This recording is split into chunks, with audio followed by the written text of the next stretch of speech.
त्रिपाठी आपके सामने फिर हाजिर हुआ है। जय हिंद, जय भारत, वंदे मातरम। आज मैं आदिगुरु शंकराचार्य का एपिसोड 6 लेकर के आया हूँ। इस एपिसोड में आप लोग देखेंगे कि हमारे वैदिक धर्म के मंत्रों में क्या शक्ति थी और उससे कुछ भी किया जा सकता था।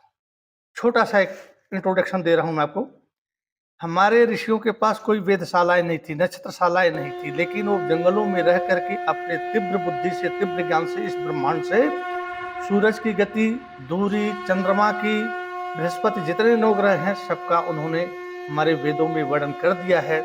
जरूरी नहीं है कि हमको किसी यंत्र की जरूरत पड़े, आपके ही ब्रेन में सब कुछ सेट है। जैसे रात को आप सोते हैं तो स्वप्न देखते नाना प्रकार के, और आप कुछ करते नहीं हैं, ऑटोमेटिक सब होता है, सांस आपका ऑटोमेटिक चलता है। उसी तरह से उन ऋषियों ने ये सब सीखा था और उसके बाद हमारे सामने प्रस्तुत किया था। आज हम उन्हीं ऋषियों में से इस कलयुग में जो 788 में केरल के कालड़ी ग्राम में पैदा हुए थे आदिगुरु शंकराचार्य, उनके बारे में एपिसोड 6वां के बारे में मैं बात करने जा रहा हूं।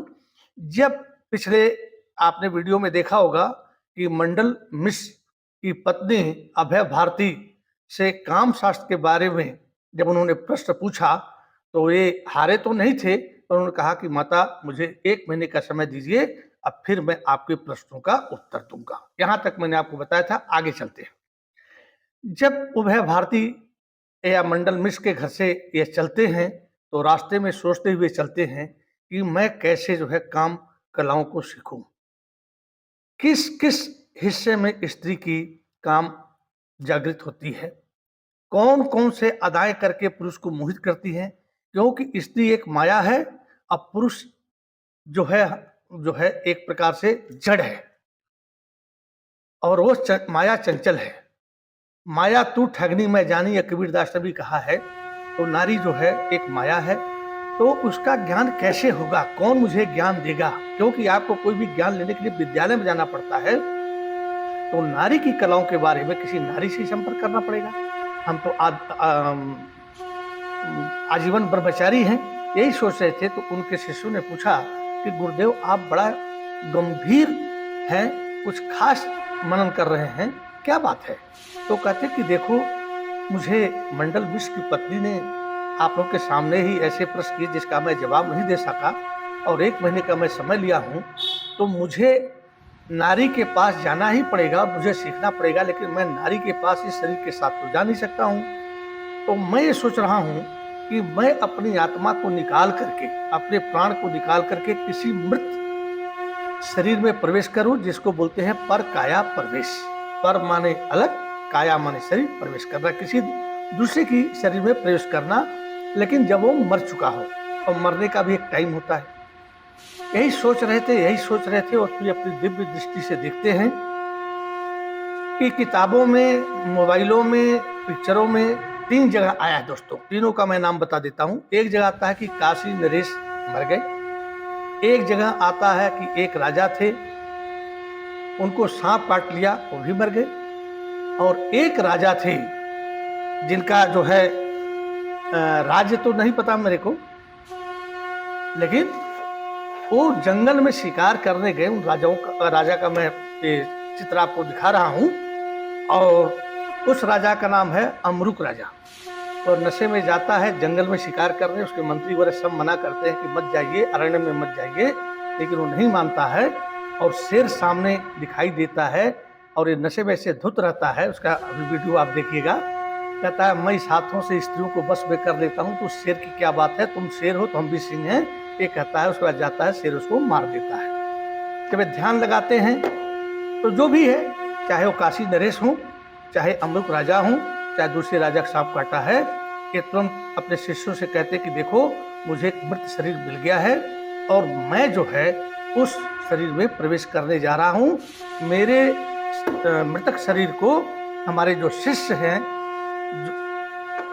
उस हिसाब से उनको सुरक्षित रखना, किसी प्रकार से जो है उसको नुकसान न पहुंचाए, और मैं 1 महीने के बाद फिर पुनः इस शरीर में आऊँगा। इसका फोटो देखिए, और हर चीज़ का फोटो आपको दिखाता जाऊँगा। उसके बाद बैठते हैं और देखिए, प्राण जो ऋषि मुनि होते हैं जो बहुत ही वो होते हैं, वो अपने इस ब्रह्मांड से मतलब निकालते हैं। तो देखिए कैसे मतलब किसी ने वीडियो बनाया है, तो वो उन्होंने निकाला और जा करके राजा के शरीर में प्रवेश कर गए। राजा मर गए थे, उनकी चिट्ठी सज गई थी, कहीं पर राजा की औरतें रो रही थी, मंत्री भी खड़े थे, संतरी भी खड़े थे, सेनापति भी खड़े थे, कुछ जनता भी थी, उनके पूरे थे, सब रो रहे थे।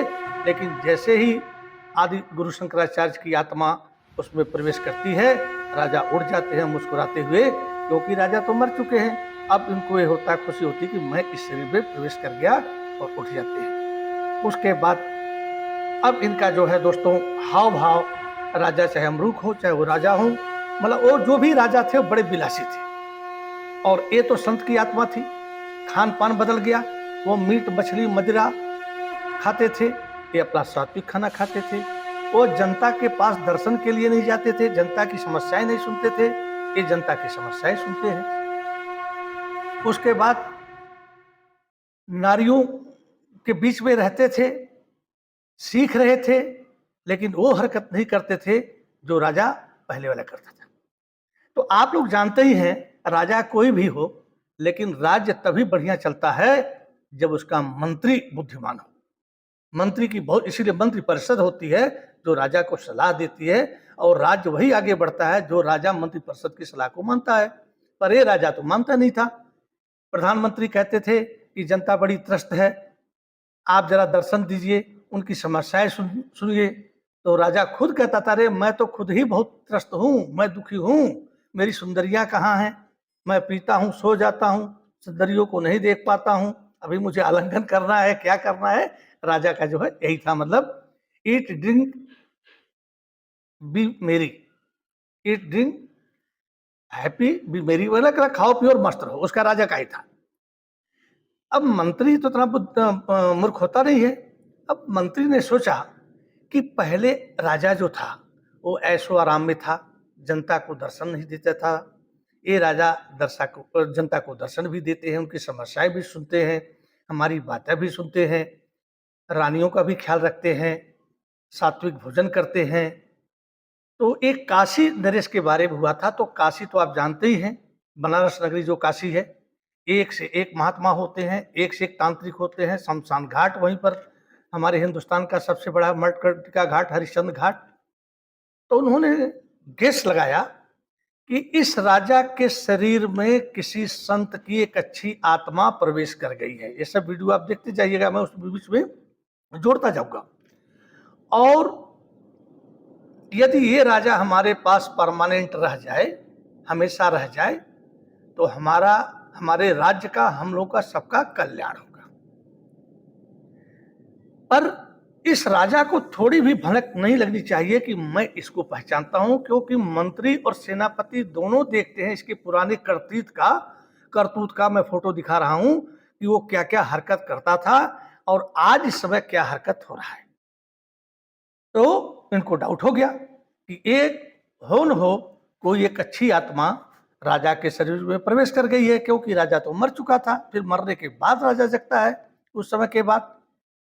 तो उन्होंने क्या किया, मंत्री ने सेनापति को बुलाया और सेनापति से कहा कि देखो सेनापति, इस राज्य में सेना लेकर के घूमो और एक एक जो लाश पड़ी है उसको इकट्ठा करके और तत्काल जला दो, और यह बात किसी को नहीं बताना कि मैं काम करने जा रहा हूं।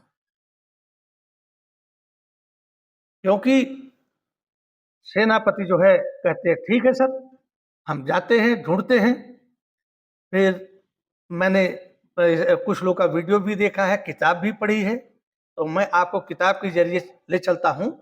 तो सेनापति अपना पूरा यूनिफॉर्म वगैरह पहनते हैं, सजते हैं और राजा के पास जाते हैं। राजा कहते हैं कि हाँ सेनापति, कहाँ चले भाई, क्योंकि आत्मा तो शंकराचार्य की होती है।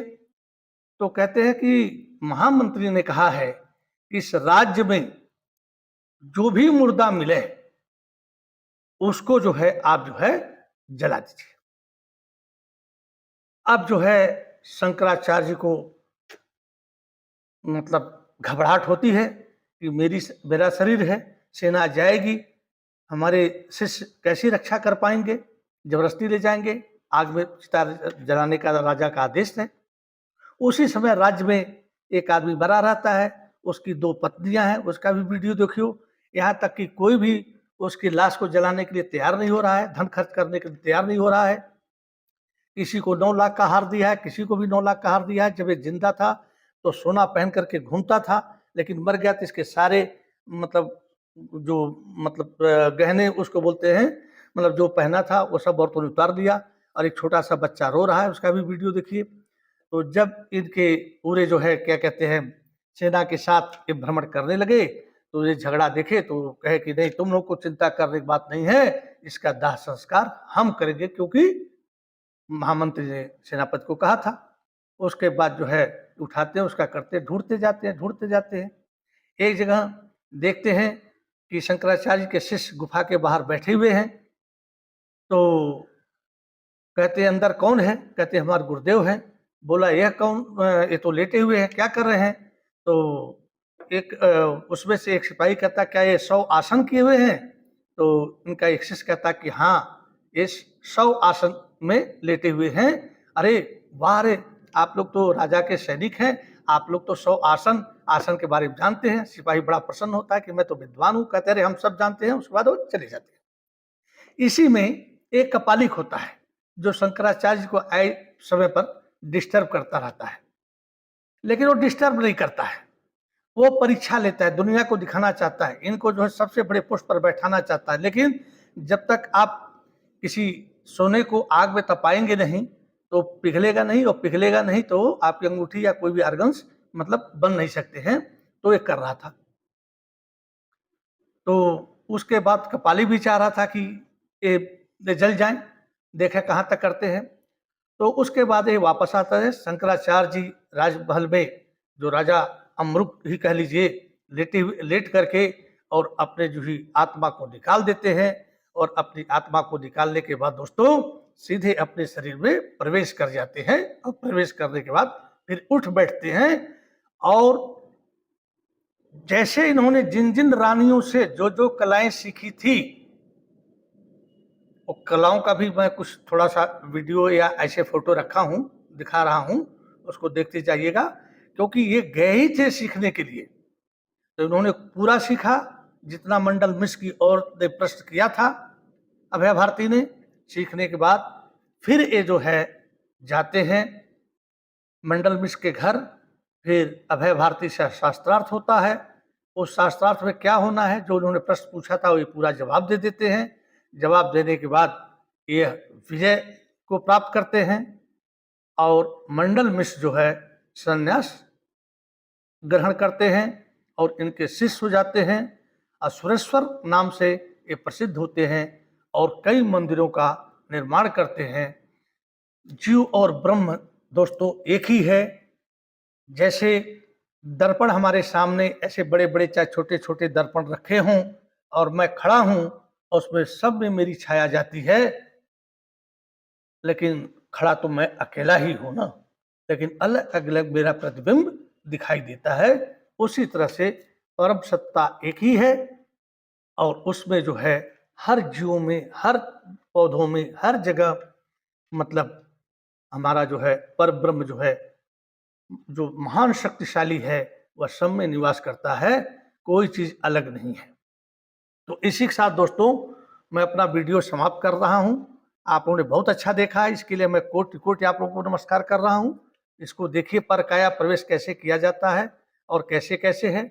और अगला वीडियो मेरा अंतिम होगा इस एपिसोड में कि आज गुरु शंकराचार्य ने कैसे शमशान घाट के डोम को अपना गुरु बनाया, और उसमें 2-3 और रोचक चीजें हैं।